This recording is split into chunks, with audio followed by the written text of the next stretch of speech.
Thank you, Chairwoman, and thank you both for being here. As we all know, we're in dire straits right now. Iowa's now had increasing unemployment claims for 6 straight weeks.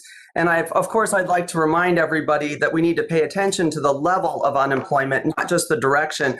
This is all happening when week after week we see initial claims higher than the worst that we saw in the Great Recession. That's 36 weeks in a row where we've seen record unemployment claims across this country.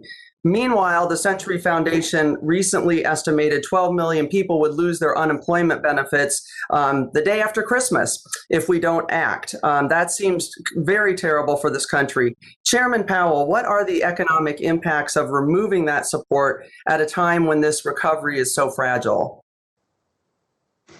So this is if the unemployment programs run out and expire at the end of the year. We would be concerned that the unemployment rate for people in the bottom quartile, for example, is about 20% still. And those are people with relatively low savings, low wealth. And we would be concerned that they'd be vulnerable to, losing their houses or their rental and just be in a very difficult place. So we think that's an appropriate place to look for further help. Well, I appreciate that. As we all know, 1 in 8 Americans are going hungry. More than 3 million businesses have closed, and we're approaching 100,000 people now hospitalized with COVID. So I'm wondering for either one of you, does seeing this kind of need and the discussion that we've had today show the importance of passing another COVID aid package? And how quickly do we need to get that done?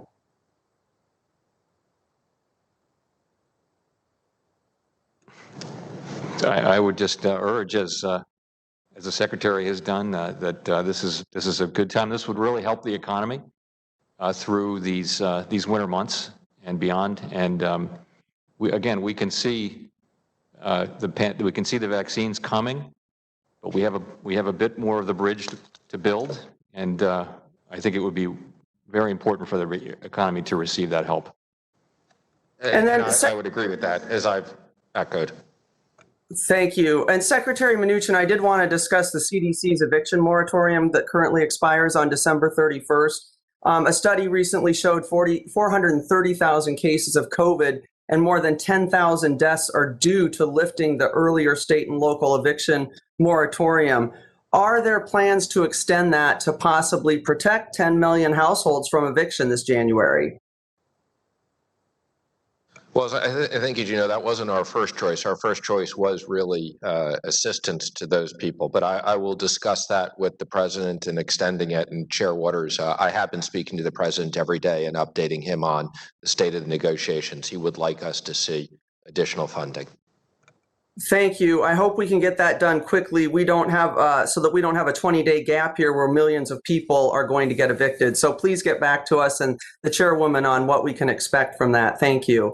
I'd also like to discuss what you're doing with the $450 billion of funds for the CARES Act. I know we've had some discussion here. I'm going to set aside the question of whether or what you're doing is legal because I want to get into why you're doing this. One explanation I've seen is that because you think Congress should use this for fiscal aid, and I don't disagree with that. The problem with this, though, is that if Congress wants to reappropriate money from the Exchange Stabilization Fund, we can do that the same as we can from the general fund. So the only real difference I can see is that leaving it in the ESF makes it a heck of a lot easier for a future Treasury Secretary to use this money quickly to provide for economic support. So why are you choosing to make it harder to support the economy in the future? I just want to clarify because there's a bunch of confusion, whether it sits in the general account, whether it sits in the ESF, all of this is completely governed by the law. And as I've said, the chair, in deference to him, I extended the pre-CARES Act facilities. If I was looking to do something that was political, I wouldn't have extended those. My result in not extending the CARES Act is merely an administration of my obligation under this law. It doesn't matter what account it's in. That has nothing to do. The money is administered pursuant to the law. And if Congress wants to change the law, that's fine. And the reason why I believe Mitch McConnell has put some new language in isn't in my interpretation of the law. It's because many of you seem to be confused that he wants to clarify. Reclaiming my time. Thank you, Secretary, but that's just not accurate. The CARES Act is very clear that existing investments can remain there, and that's what you've made happen with the Fed's facilities.